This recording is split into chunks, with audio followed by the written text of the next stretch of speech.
Welcome to our three-part series where we visit the southeast corner of Arizona. In episode 1, we went to Mount Lemmon and rode the chairlift. If you haven't seen that one, go check it out.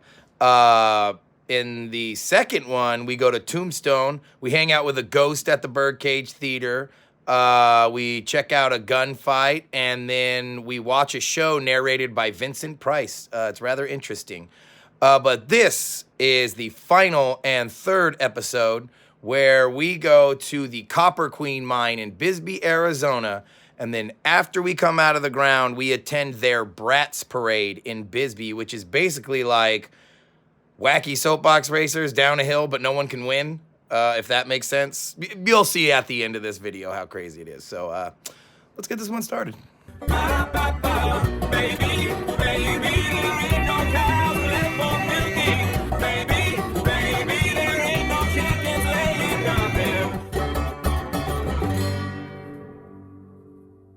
We are headed up to Bisbee right now, and I'm pretty excited about it. I've heard it's a rather beautiful town. It's supposed to be, I mean, I know Universal Studios is on the side of a hill, but it's, if you could imagine Universal Studios on the side of a hill. Yeah. Whoa!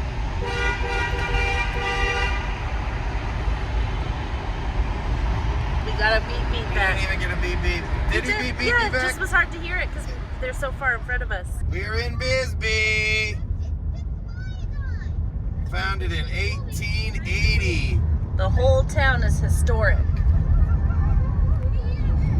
Yeah, I think at Tombstone and Bisbee, I don't think you're allowed to like metal detect or pan for anything or do any of that stuff anymore. It all belongs to the city. We're coming around. We got some kind of, a big old B. Just like the other town. B for Brian, B for Brian. Honey. Wow. Whoa, that was surprising. Holy crap. Someone said the reveal was amazing, and it super is. That was cool. Holy smokes. I feel like we're going down into like the set at Universal Studios. I don't know why it reminds me of that. Totally. Back lot on a mountain. Like every type of house style all in one. Let me just say that reveal was amazing. We haven't even walked the town. We have 45 minutes until our tour down in the mine where we are going to take these cameras down in with us. And we're gonna go walk around and see what's what for about 30 minutes, but I am thoroughly impressed by this place. Wow, Bisbee. So in case you're unaware, we are walking on top of the railroad tracks here in Bisbee. Do you see them? Yeah. And that is because Bisbee was the only boom town to ever get big enough to need a streetcar. So they used, I think, 7, if I'm not mistaken. It was only a single lane with turnouts. It wasn't double wide. They didn't have that much traffic. And I'm pretty sure it only went to like Warren, the town that's one over, because there's a big mine pit in between there, and the streetcars were, I'm almost positive, used to shuttle miners back and forth. So interesting. Still some of it left. There is an entire train of mine vehicles for a mine train. Look at this. Do you see all these ore carts is what they're called? But it's like an ore cart train. Oh, how cool. What are we seeing here? Let's go check out the beginning. Yep. And I'm pretty sure this is battery powered. Yep, that would have ran on batteries. And, oh, no, it didn't run on batteries. It had a pole. It ran on a wire, probably the same voltage that the streetcar ran on, huh? And then we got tankers here. I don't know what that is. This is for ore. This is for ore. This is for ore. This is for ore. Look, another locomotive. That one could have run it too. And it was also electric with a pole. How cool. What do you think of these trains? Good. Good, that's what you think? What are you seeing here? I see everything. This is cool. This is an elevator that would have taken down ore carts. It even has its tracks in there still, huh, Walter? Look at, it's got its train track still. It's got rails. That means this could move ore carts. Walter, can you say ore cart elevator? Ore cart elevator. Good job. So these are all in their respective operating order. because this is like a brake winch. That's the pulley that would have went over the top and down into the mine. And then the elevators right after that, they just all would have been connected with a cable. Well, and this would have used a lot of steam power. Well, that's about all the time we got meandering for. Time to head to the Copper Queen mine and get underground on a train, on a mine train. And unfortunately, the kids cannot go down into the Copper Queen mine. You have to be like 6, right? Yeah. I think that's what it was, so they're far too young. Ryan has to miss out, but from the looks of this town, we're gonna be back, so she'll get to go on it in a later date. All right, it's time for a real life Calico Mine ride. Here's the train parked on the siding right here. That's pretty wicked. It's a battery op train. Oh, it's Lincoln pin. It's Lincoln pin couplers. That's a nightmare. Oh, and it's double-ended in case. Oh, I guess one's got to pull it back out. So one pulls it in and the other one pulls it back out later. Lincoln pin, that is so dangerous, man. Like, you got to hold that pin up and then he backs up and you slide the link in there where you hold them both. Well, that one's not the problem. It's this one over here. Look at these two. Look how tight those are together. And you got to hold that up because once you take the pin out of there, it drops down. So it like wants to hang. So you got to hold that and put your fingers in between there to get the link. It's freaking crazy. Like, this is, I can't believe they're using the couplers that they're using. It's so cool. All right, I suppose it's time to jump in and check out the shop. Angela got all excited because they have like a giant geode collection. Oh, they got cut your own geodes. Jumbos are only $32. Dude. Oh, you don't get it cut. That's the problem. I mean, geez, some of the geodes in this pile, this would be like $120 an ounce. Like, for sure, something that size. Like, wow. That makes it worth traveling out here alone, like the geode deal. Some of them are already ready to rock, look. Yeah, this one's already. So we had to get these tags in case the mine collapsed. They could identify us. That's a horrible way to think of it. Vest up. Had to lose the hat because I got to put on a helmet. Okay, folks, welcome to Bisbee. Welcome to the Queen Mine Tour. I'm David. I will be your tour guide. We always go underground with a partner. Tom is my partner. Tom comes in with a separate motor. His main objective is he is our safety man. He is also our recovery man. So if you decide, hey, I really don't want to do this, Tom will bring you back outside. He takes you over here and you get a full refund. I can say one thing for this attraction. Its line is far more intense than the Calico Mine ride. All right, I suppose it's my turn. It is your turn. There you go. There we go. All right. I know I have that clip back there. There we go. Now they'll meet us at the back door. I got a light. I will ring a bell on my motor and let you know, hey, we're fixing to move the train. Be prepared. I will take off this. Black cat, interesting. Woo! Yanked it.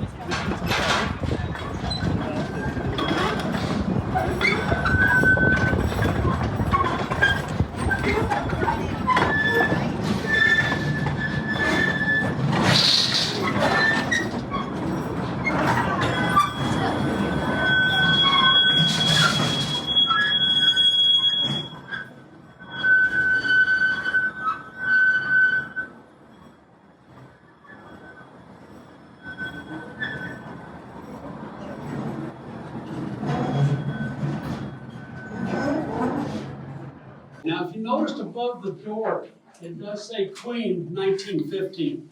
That tells you two things. You're going into the Queen Mine, and this mine was established in 1915. The ore was found here in 1877. 1878, they began mining. 1880, they're in full swing. But if you notice, it says Queen 1915. That tells you you're coming into the Queen Mine, and it was established in 1915. Now, this is a haulage mine. Its purpose is not to mine out ore, but its purpose is to go back into the mountain. It goes further, way further back, goes in several miles, turns, comes back out. We're not going near that far. But the purpose of it is to take men and equipment in and then ore out. Now, the Queen is a 7-level mine. And with the advent of this, it made it possible to get men and equipment in sooner, quicker, and more back out. Now, if you look straight ahead, you're going to see a red light. Just before we get to that red light, if you will look off to your left, you're going to see an incline tunnel. It drops down at a 45-degree angle, 400 feet below us, and it goes to the surface off to the right. If you notice on that incline tunnel, it's a 2-cell tunnel. On the right, you're going to see a small ore cart called a skiff. That ore cart holds about 3/4 of a ton. Cable hooks to the front. They load it, they draw it to the surface, dump it, drop it back down, and repeat. And that turned out to be a very slow, very expensive way of doing things. There are 29 major mines in Bisbee. They're all multiple levels. But if you take every railroad track and tunnel under Bisbee, put them together, and cover over 2,200 miles. So to give you perspective on that, you put all those together, you go from the Atlantic Ocean to the Pacific Ocean and have about 200 miles of road. This has been everything I wanted it to be and more. We're gonna be followed by a fella. He's like our emergency rescue. The squealing down here is insane. I wish I brought earplugs. John and Angela got stuck somewhere way up in the front. Other than that, I mean, pretty standard tunnel. At least they're shoring things up. Whoa, look at that fan. Oh, we got some air coming in.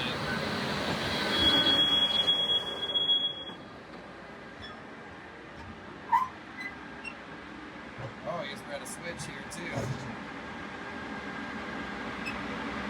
This is where we're getting off.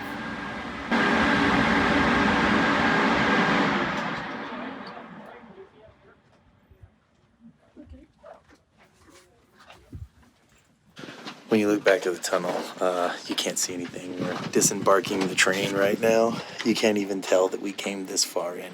Well, you don't get to get out of the mine right at knots, so this is a plus. Hey, I know these dudes.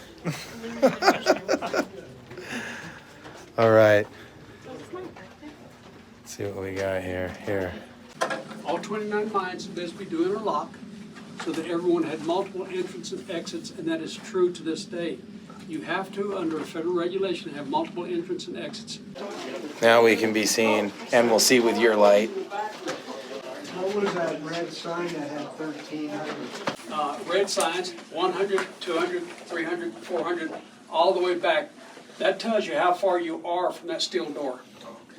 They always had markers to give you an idea how far into the mountain you were. In yards.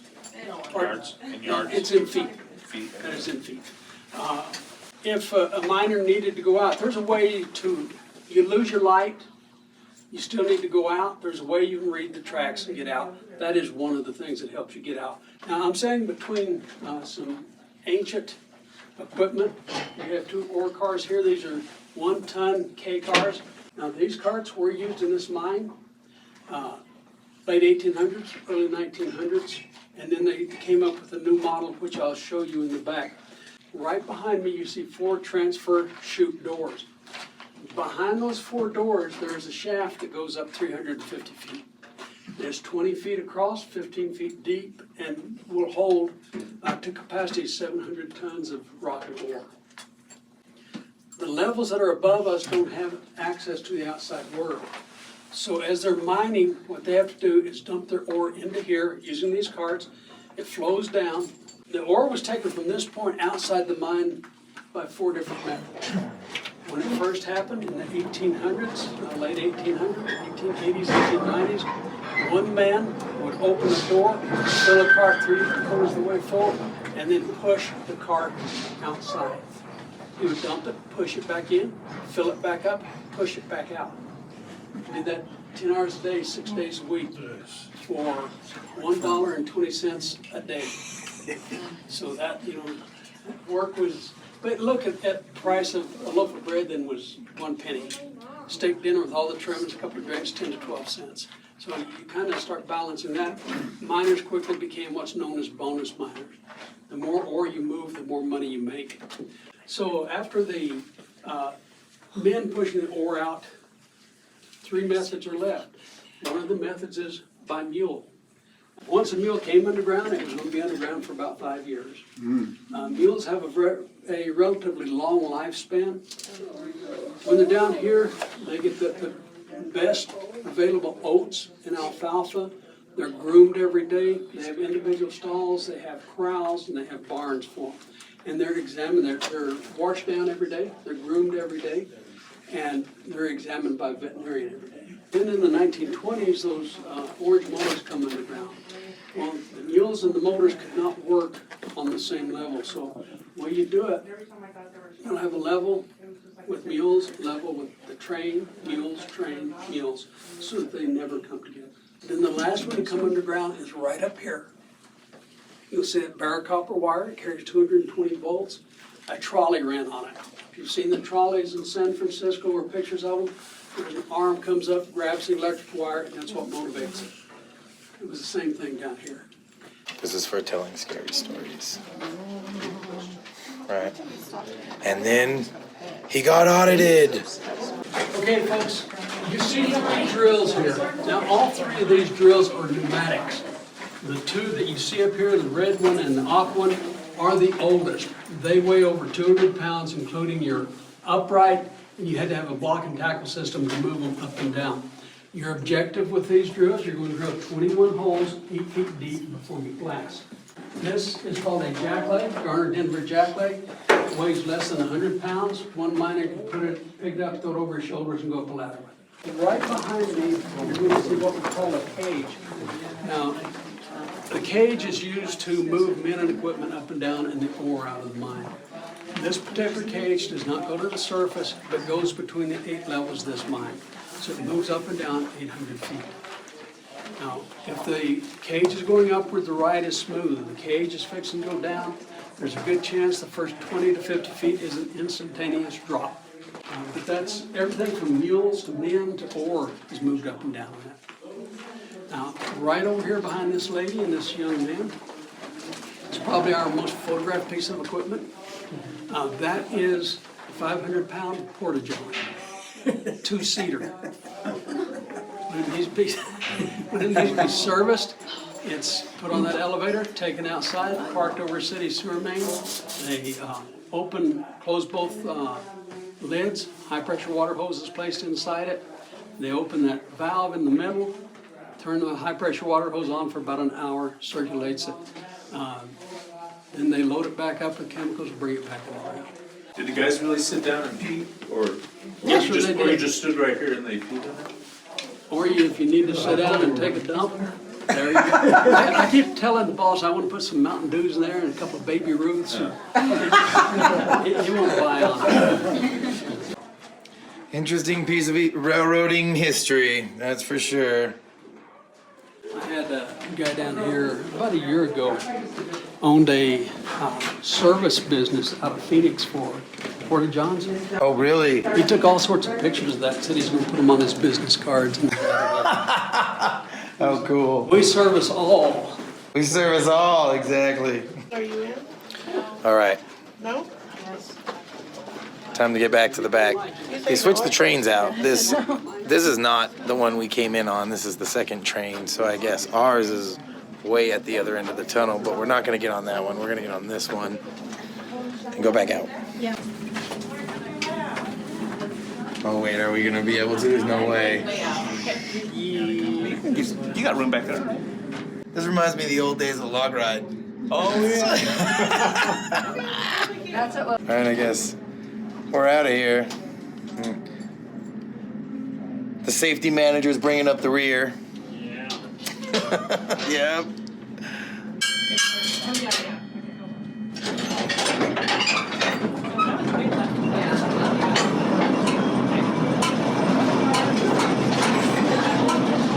I think my least favorite part was like the seat roulette.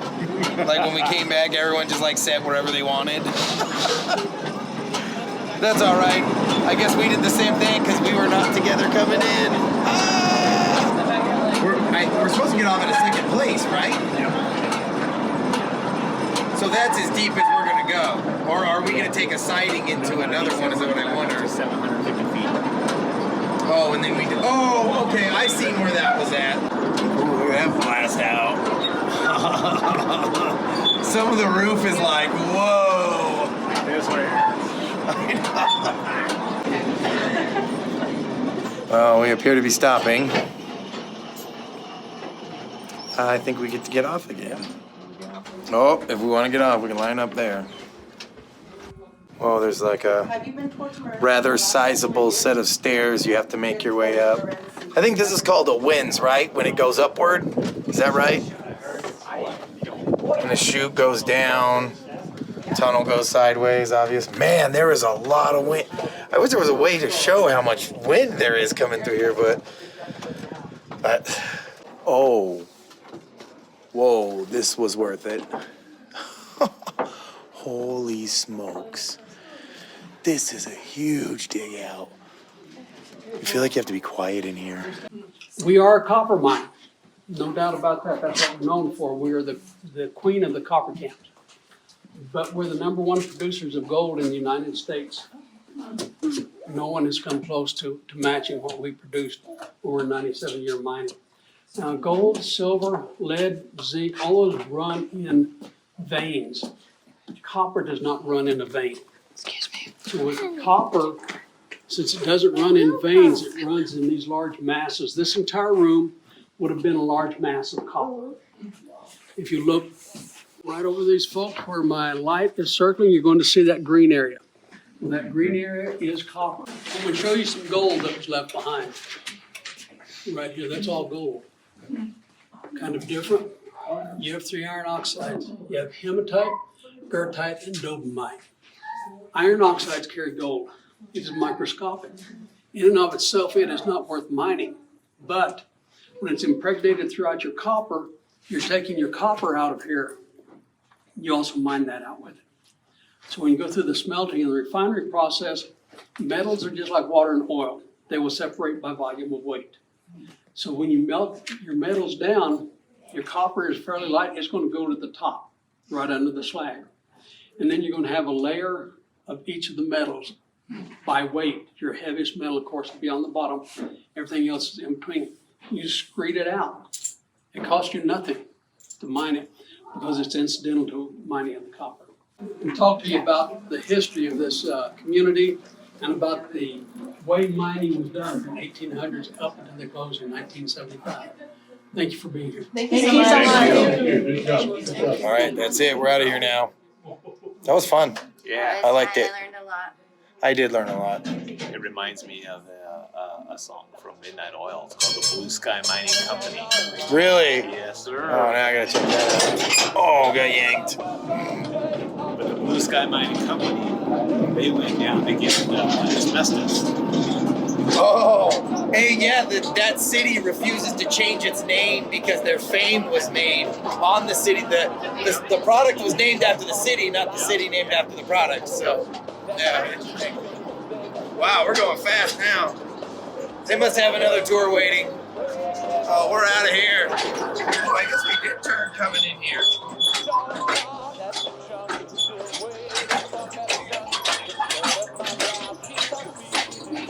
Oh yeah, we did, but I remember this. Oh,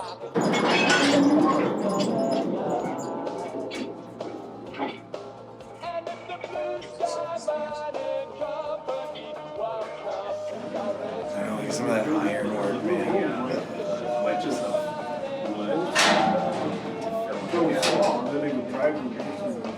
Oh yeah. Crazy. Ding ding.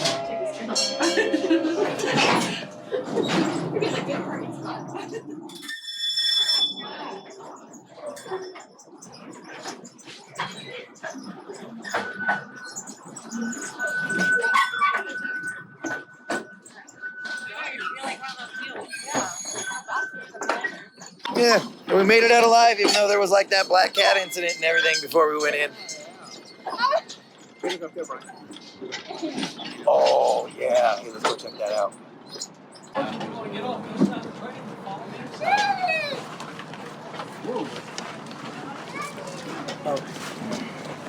Hey, Will. Hi, we're back. We're all the way under the ground. I got pushed for my money. Yay! Did you see my train come out of the mountain? Yeah. Yeah. That was cool, huh? Dad, did you saw a monster in there? Nope, there was no monsters. Hand the helmet back to him. Thank you, guy. Thank you very much. That was a blast. I'm glad you enjoyed it. What'd you think? I liked it. That was cool. I learned a lot. I didn't think it was gonna go as deep as it went. I didn't think it was gonna be as long as it was.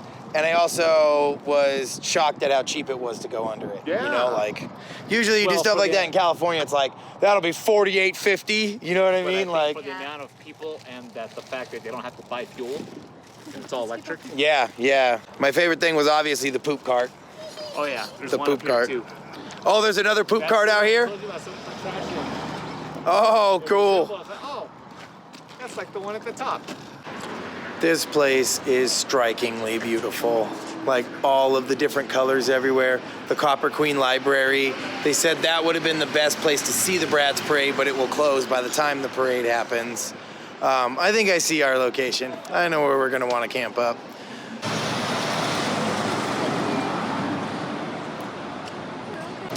I mean, it's not really as steep as you would think for like a downhill race thing, but I mean, it's neato.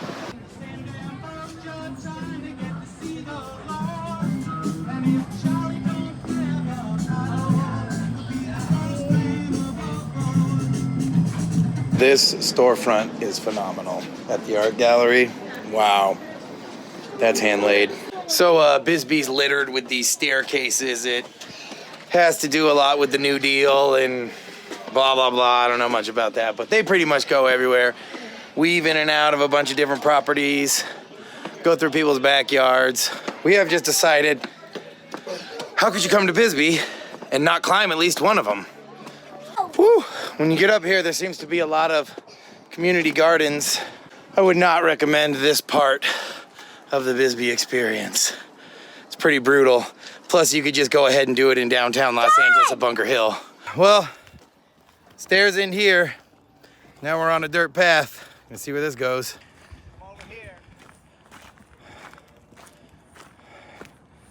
Over here, getting the bird's eye view, huh?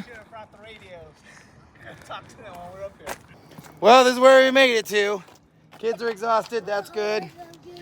We're up here. The Bratz Parade is gonna start right in that corner, right there. And then it's gonna go down this hill and make a curve. All right, I'm gonna save myself this walk down the stairs.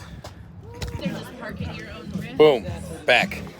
That was a terrible idea. I can't believe this building was a JCPenney. Look at the Art Deco flooring in the front. I mean, I guess realistically it makes sense that because the copper mine was going nuts until the 70s, so this would have still been a very, very wealthy area at that time. Okay, so it's very hard to convey the steepness of this road. The brick wall right there probably about lines up with that driveway. So that driveway, the roof of that brick wall. See, it's not that steep of a grade, but it should be pretty cool once it goes down. And we're waiting any minute now. The Bisbee Bratz Parade will start, and I couldn't be more excited. All right, here we go. Bisbee's finest, followed by the Bratz banner.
He waited.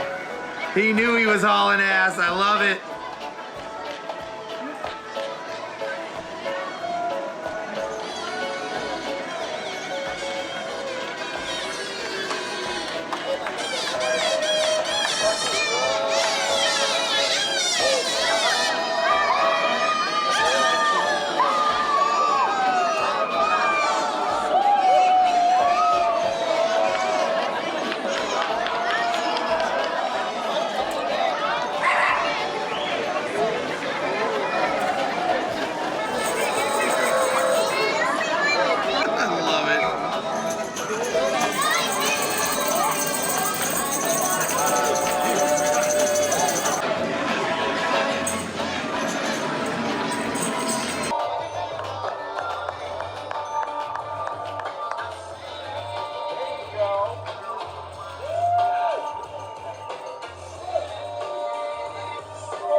That was great.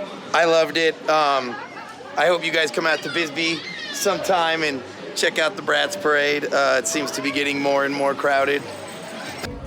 Well, I suppose that's it for us and this gigantic traffic jam that we created in Bisbee over the Bratz Parade.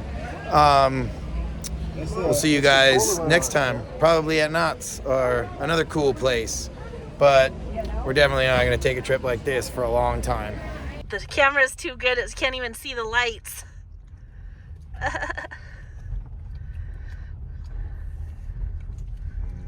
You're gonna get Danny some Bisbee gin. Oh God, I really did think about it.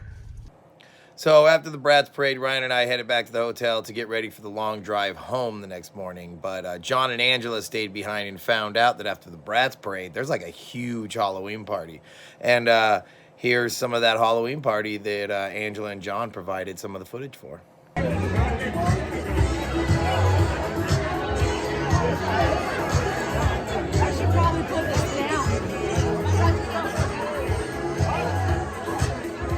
Well, I hope you enjoyed joining us for this family adventure to Arizona. My favorite part was by far the birdcage. Second place was the Copper Queen Mine, and coming in third was the Bisbee Bratz Parade. Next year, I'm probably really gonna like the Bisbee Bratz Parade a lot more than I like anything, because we are thinking about participating. So stay tuned for that. I'm sure we will be creating some type of vehicle here pretty quick. Thanks for watching. I'll see you guys in the next one.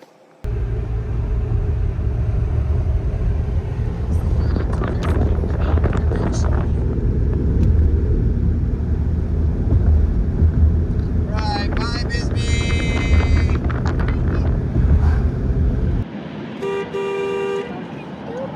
No echo. This is dense.